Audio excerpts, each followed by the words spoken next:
Welcome back to the Ricky Mathews Show from the STMM Digital Studio, the digital arm, digital advertising and marketing arm for SuperTalk Mississippi Media. What a great organization this is that I had the opportunity to be a part of.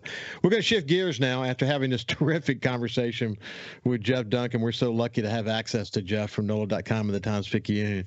But we'll move on now to multimedia journalist with SuperTalk Mississippi News, my new friend Caleb Sellers, who I've been watching very closely for some time. Caleb, how you doing, my friend? I'm well. Excuse me. I'm well, Ricky. How are you doing today? I'm doing good. So where are you sitting right now? I'm sitting in our SuperTalk, or let me go this way, SuperTalk News studio. I'm wearing a jacket right now, even though it's approximately 138 degrees outside here in the Metro Jackson area. But we call this room the igloo because it's always cold in here. Yeah. Always cold. Well, look, here's the thing. As I've talked about so many times on this show, Steve Davenport and Kim Dillon, Steve, the owner of SuperTalk and the chairman of the board, and Kim, the president of SuperTalk, have built this incredible multimedia company. That's why I'm so happy to have the STMM Digital Studio, a sponsor of my studio now. Because it gives me the opportunity to bring focus to something I know a lot about as a Farmers Digital Media CEO.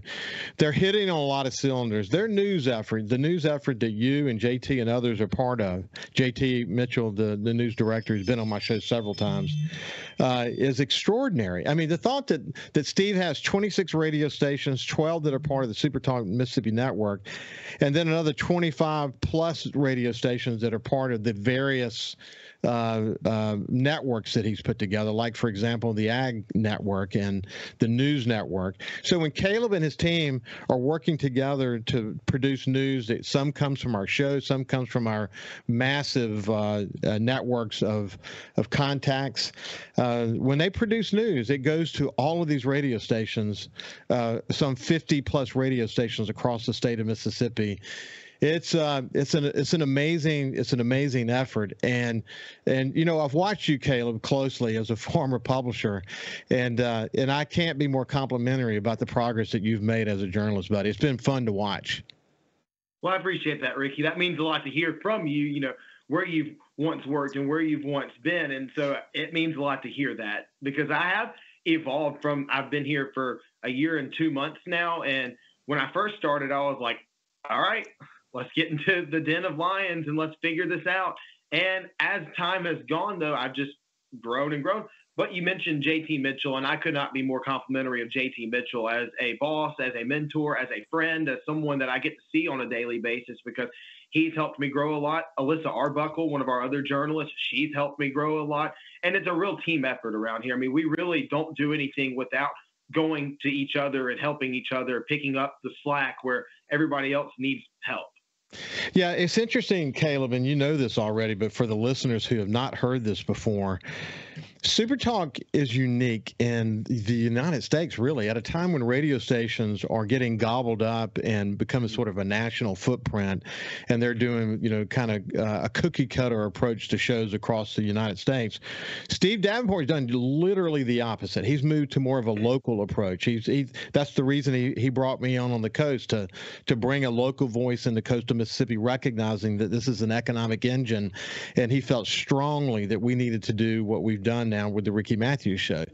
But what's interesting about SuperTalk is that through the programming, whether it be my show or Gerard's show or Paul Gallo's show, Caleb and the team have the ability to go to those shows and mine those shows. I mean, when the thought leaders, whether it be the governor on down, any major leader in the state has something they want to say, they usually come to SuperTalk first. And having that level of access is an extraordinary competitive advantage for SuperTalk, isn't it? It is. And because I work for SuperTalk too, I have access to these elected leaders, even outside of them coming on the shows. For example, we had the we had the primaries on Tuesday. And I texted Leah Smith, the communications director or deputy chief of staff for Lieutenant Governor Delbert Hoseman. I said, hey, can I get the Lieutenant Governor for a couple of minutes just for some sound bites for tonight's coverage? Boom, on the spot. She calls me. I get him. I have a quick 2-minute interview with him. And that was it. But it's because who I work for, where I am, and how they've gotten to know me as a journalist here. But you're right. And even when, like, I'll be able to use audio from your show, especially Super Talk Outdoors. I love getting the outdoors people on Mondays and use those for news clips in the afternoon time. But, well, when they come here to Jackson, our main studio, to Paul or Gerard, I could just pull the politician, the elected official, whoever it is, afterwards and say, hey, do you have a few free minutes to cover some topics that you didn't talk about on the show? And it's because they come here and talk to our host that I get that opportunity as well. And so it really, everything works together. It is. And look, by the way, people who are listening to this, you can go to supertalk.fm. You know, you can see the news there, but you also get a prompt immediately that gives you the ability to sign up for the newsletter. I would sign up for the newsletter. Listen, there are a lot of nonprofit news organizations in this state, and I don't want to necessarily speak badly of them. I have mentioned many times before that they are typically funded by one or two big time funders, and those funders have sort of a political bias. And I respect, for example, Mississippi Today, I respect journalists who work there. But I think that oftentimes from the top, they're driven with a bit of a political agenda. Now, you might say that Super Talk is a conservative radio station, and there are some conservative programs. My show is not a political program. There are other programs that are not political programs. But as a news effort, Super Talk is, they have the freedom to be objective. They're not being told to be slant one way or the other. That's true, isn't it, Caleb? 100% true. I'm here. Can you hear me? Yeah, go ahead. Yeah. Well, no, we have no political bias at all. There's no agenda in anything we report. And while some of the show hosts, while Paul Gallo may give his opinion on a topic or Gerard Gibbert may give his opinion on a topic, we don't do that. I mean, even I remember an issue that you've covered about white-tailed deer. And I covered the issue very objectively, presented both sides. And we get the luxury of doing that. One, it looks better because you can trust our reporting that we're not going to give you a conservative slant or a liberal slant. We're going to give you the news. We're going to give you what happened, who said what, and what's going to go from there. Yeah, you mentioned Leah Smith with Delbert Hoseman. Mm-hmm. Before we get too far away from that, I just want to say this, that I've had responsibilities for newspapers in 5 states. I've dealt with people who were in Leah's position more times than I can count. And, I've had respect for so many of them. But Leah, I'd put Leah at the top of the list in terms of responsiveness, in terms of she's smart as hell. And she's really kind of a symbol, really, of Nathan in that office as well. But Lieutenant Governor's built a strong staff, and that's really true of a lot of the staff members that we deal with here in the state. They're pretty responsive, aren't they? Absolutely. I mean, immediately, some of them I'll text them or email them, and within 5 minutes, I've got a response. That was Leah on Tuesday. I mean, yeah. I'm like, okay, I don't know how today's going to go. It's a hotly contested election. He's running against a ferocious challenger in Chris McDaniel. I don't know if they're going to want to give me any time. Immediately. And she had the lieutenant governor available on the spot, and he would have given me more than 2 or 3 minutes if I wanted. Yeah. And so, no, the responsiveness has been great. I'm not surprised to hear that. Hey, listen, where you got my attention, of course, I've followed your coverage really closely, as I mentioned earlier. Where you got my attention, though, was at the Neshoba County Fair, because not only were you reporting from there on our radio stations, but you were writing from there. Mm-hmm. And I've been to Neshoba one time and I nearly burned up. Everyone should go at least once. Now, if it's part of your heritage and your family and the traditions, you get all that. So many people there, and I knew a lot of people there when I went. But the reality is, though, it's from the political side of this. It's kind of a jumbled mess. There's lots of things that are going on. You got the speeches that are going on, and for a reporter, it's sometimes you've got the stump speeches that you're listening to, but then you've got all the side stuff that might be happening and the little side conversations and challenges and the scuttlebutt. And so it's really a challenge for a reporter. A reporter goes in the Neshoba County Fair. You got to take that jumbled mess and make something organized from it that's cohesive and that readers can follow. And I thought you did an extraordinary job at that, Caleb. And it is a challenge, though, isn't it? It's very challenging because you have the speeches going on the main stage, but you have no idea what's going on the side or around the pavilion. And so you're kind of having to keep an eye out for that. And so I have my microphone and I'm kind of running around everywhere trying to get quotes from, if I see Senator Chris McDaniel, getting a quote from him. If I see the lieutenant governor, getting a quote from him. If I see the governor, trying to get a quote from him. If I see his challenger, Brandon Presley, trying to get a quote from him, and try to give everybody not just an equal opportunity to give me a response or give me answers to questions, but just trying to soak in the entire atmosphere as well. Because for those who haven't been to the Neshoba County Fair, you're right. You have to go and experience the days of political speeches, because it's not like you have just a couple of people speaking. It's a whole ordeal. It is a really big deal. Hey, when we come back, we'll continue our conversation with Caleb Sellers from the SuperTalk Mississippi News effort. We'll see you after this.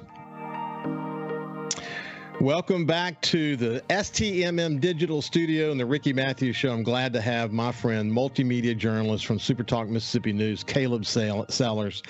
And Caleb, you're doing a good job. Am I pronouncing your last name correctly? Sailors. Thank you. It's okay though. Paul called me Caleb Sanders this past Friday, so it's okay. I'll get better at that, Sailors. But I've watched him in action for a very long time. Hey, listen, you've mentioned the lieutenant governor's race more than once, and I've been. I don't get typically involved in politics, but I personally am thrilled that Lieutenant Governor Delbert Hosemann was reelected. And frankly, I'll be honest with you, man, just take aside that strong belief that I had about what was best for Mississippi.